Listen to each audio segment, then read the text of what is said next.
Hello everyone, welcome to legend spot. நேற்று நடந்த FIFA world cup final 2026 Spain versus Argentina match கண்டிப்பாக நம்ம எல்லாருமே பார்த்துருந்துருப்போம். ஃபுட்பால் லவர்ஸ்க்கு வந்து பயங்கர இன்ட்ரெஸ்டிங்கான மேட்ச்னு தான் சொல்லலாம். என்னதான் வந்து அர்ஜென்டினா சப்போர்ட்டர்ஸ்க்கு வந்து ஒரு ஏமாற்றமாக இருந்தாலும் மேட்ச் நல்ல மேட்ச் தான். அதை பற்றி நம்ம இந்த வீடியோவில் பார்க்கலாம். அதுக்கு முன்னாடி வந்து நம்ம சேனலை சப்ஸ்கிரைப் பண்ணாதீங்கலாம், மறக்காமல் சப்ஸ்கிரைப் பண்ணிக்கோங்க, பெல் ஐக்கானையும் கிளிக் பண்ணிக்கோங்க. ஆக்சுவலாக நேற்று நடந்தது வந்து ஒரு பிரின்ஸ் வைசஸ் லார்ட் மேட்ச், ஒரு லார்ட் வைசஸ் பிரின்ஸ் மேட்ச் அப்படின்னு தான் நிறைய பேர் பேசினாங்க. யார் லார்டு யார் பிரின்ஸ்னு நம்ம எல்லாருக்குமே தெரியும். நம்ம மெஸ்ஸியை வந்து லார்டும், நம்ம லெமின் யாமாலை வந்து பிரின்சஸும் அப்படின்னு தான் சொன்னாங்க.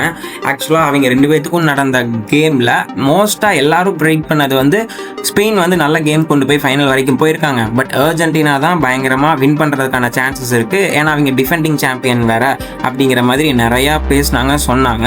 ஆனால் அதையெல்லாம் தாண்டி ஸ்பெயினோட கேம் பிளேன்னு நேற்று ஒன்று இருந்துச்சு, பயங்கரமாக இருந்துச்சு. அதுக்காக நம்ம அர்ஜென்டினா வந்து டஃப் கொடுக்கல அப்படின்லாம் கிடையாது. ரெண்டு டீமுமே நல்லா பயங்கரமாக ப்ளே பண்ணாங்க. என்ன நம்மளோட எமிலி மார்டினஸ் வந்து ரொம்பவே 90 மினிட்ஸ் வரைக்கும் சேவ் பண்ணாருன்னு சொன்னா இல்லையா, அந்த 90 மினிட்ஸ் சேவ் பண்ணது இன்னும் ஒரு 10 நிமிஷம் 5 நிமிஷம் அந்த எக்ஸ்ட்ரா டைம்லேயே சேவ் பண்ணியிருந்தா கண்டிப்பாக அர்ஜென்டினா பெனால்ட்டியில் அடிச்சிருக்கோம் அப்படிங்கிறது தான் ஃபேன்ஸ் எல்லாருமே பேசப்படுற ஒரு விஷயம். ஆனால் அவர் சேவ் பண்ணதே ரொம்பவே பெரிய விஷயம் தான் நிஜமா. அதெல்லாம் அன்சேவபிள் கோல்ஸ் எல்லாம் கூட சேவ் பண்ணாருன்னு தான் சொல்லணும். அதை தாண்டி லெமின் யமால் பார்சிலோனா பிளேயர் வந்து இந்த ஏஜில் வின் பண்ணுறாரு அப்படிங்கிறது வந்து அது மெஸ்ஸிக்கும் ப்ரௌடு தான். ஏன்னா அவர் பார்த்து வளர்ந்த பையன் அப்படிங்கும் போது அது ப்ரௌடாக தான் பார்த்துக்கணும். நம்மளும் அதை வந்து கொஞ்சம் நல்லா அப்ரிஷியேட் பண்ணணுன்றது தான் நல்ல விஷயமாகவும் நான் நினைக்கிறேன்.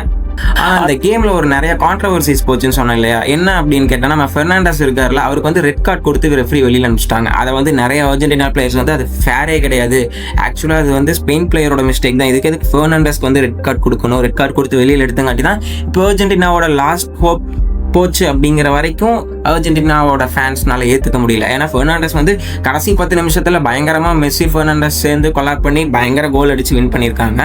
ஆனால் அதையெல்லாம் தாண்டி நிறைய இதே மாதிரி அர்ஜென்டினா எஜிப்ட் மேட்ச்லேயும் அர்ஜென்டினாவுக்கு வந்து ரெஃப்ரி ரொம்ப சாதகமாக போகிறாங்கன்னு சொல்லி கான்ட்ரவர்சிஸ் வந்துச்சு. இந்த மாதிரி எல்லா கேம்லேயும் கான்ட்ரவர்சிஸ் போயிட்டு தான் இருந்துச்சு. ஆனால் என்ன இருந்தாலும் எண்ட் ரிசல்ட் வந்து ரெஃப்ரியோட தான்.